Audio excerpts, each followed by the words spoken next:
So basically ఏంటి అంటే పిట్టల ద్వారా మారలేదు అని ఎందుకు అంటున్నానంటే లాస్ట్ ఇయర్ కరెక్ట్గా అడ్మిషన్ టైంలో వచ్చాడు. ఓకే, 4-5 ఇంటర్వ్యూస్, 5-6 ఇంటర్వ్యూస్, ఒక 20-30 షార్ట్స్ ఇచ్చేసిన తర్వాత అడ్మిషన్స్ చేయించుకొని తర్వాత హ్యాపీగా వెల్పాటికి స్టూడెంట్స్ని గాలికి వదిలేసి ఆయన పాటికి ఆయన ఉద్యోగానికి వెళ్ళిపోయాడు.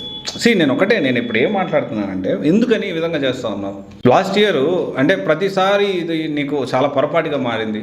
వాళ్ళని తిడతావు, వీళ్ళని తిడతావు, వాళ్ళతో గొడవ పెట్టుకుంటావు, వీళ్ళతో గొడవ పెట్టుకుంటావు. ఎందుకు అవసరమా?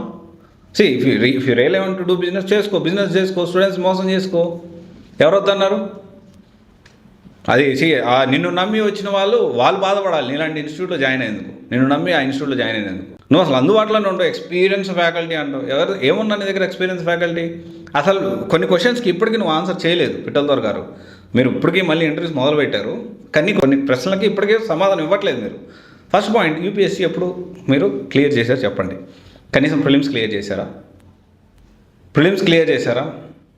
నేను అనుకోవచ్చు నువ్వు నన్ను అడుగుతున్నావు, నువ్వు క్లియర్ చేశావు. నేను యూపీఎస్సీ కోచింగ్ ఇవ్వట్లేదు కదా, నా తమ్ముడినో చెల్లినో జాయిన్ చేయించడానికి ఎలా ఉంటుంది అని. నేను ఎప్పుడూ కూడా నేను యూపీఎస్సీ క్రాక్ చేశాను అని అబద్ధాలు చెప్పలా. నేను స్ట్రైట్గా నేను చెప్పేది ఓపెన్గా చెప్పాను. నేను ఎక్కడెక్కడ పనిచేశాను చెప్పాను. ఎవరెవరు ఇండియా వైడ్గా మనం చూసుకుంటే హైదరాబాద్, ఢిల్లీ, బెంగళూరు, విజయవాడ, వీళ్ళందరూ చాలా వరకు ఇన్స్టిట్యూట్ డైరెక్టర్స్ నాకు తెలుసు.